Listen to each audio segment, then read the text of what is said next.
Green Team Media. We are in Moscow. I got Red Square right behind me, and we are going to get to see Linkin Park perform at the premiere, and I'm pretty excited about it. Linkin Park has been very integral to all three of these films. I'm personally a huge Linkin Park fan. I think that their music is really, in a lot of ways, characterized, the feeling of these films. There's a real haunting sort of vibe to a lot of their music, and I think that it lends so well to Transformers 1, 2, and 3 now. Yeah, there's a lot going on here in Moscow these next couple of days. We're kicking off the film festival here in Moscow. We have the premiere of Transformers 3, and after the premiere we have Linkin Park playing in Red Square, which is going to be dope. Thursday night I'm going to see it in 3D for the first time. So what I've seen, I love it. I think that it's the best of the three. My favorite moment making 3, I think it was just my fondest memories of making 3 were getting to shoot in Chicago on Michigan Avenue. I'd always heard what a beautiful city that was, and I'd been before, but I'd never been for any more than like a day or two. So it truly is one of the greatest cities in the U.S. And you've got the beach on the lakes, you've got the river that flows through, you've got all those beautiful buildings. The people were unbelievable and welcoming, and I just will never forget shooting right there on Michigan Avenue. I think the first weekend we worked on a Saturday. We worked all through the week, then worked Saturday, and they estimated something like 25 or 30,000 people were around watching, not to mention all the people that were up in probably the buildings around watching that.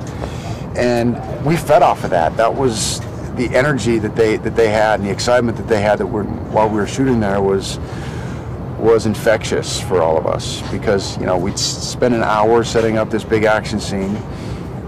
You'd see cars flying, things blowing up, things, the whole thing going off, and then you'd hear the screams of the people, and it felt like we were doing a live show or something. So, I mean, that in and of itself was something that I'll never forget.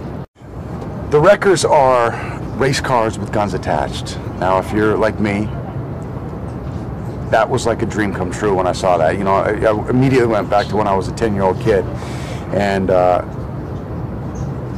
don't know what I know that I would have had those little toys as a kid, and I think that I'd seen photos of them that they were while they were building them. So when I got to the set and actually got to see them, it was pretty cool.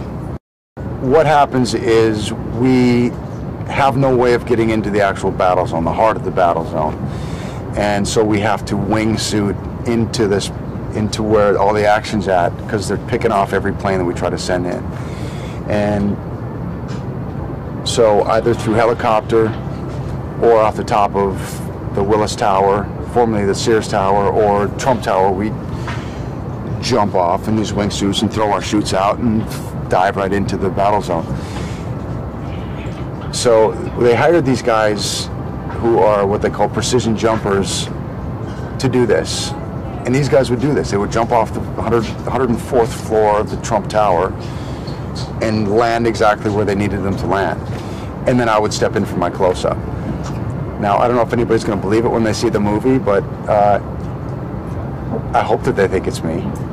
Well, it is big, but big doesn't always mean better. What I love that he did about this is that they kept this story very linear, very human. It's funny, it's darker than the other two, which I liked, a little bit more grown up.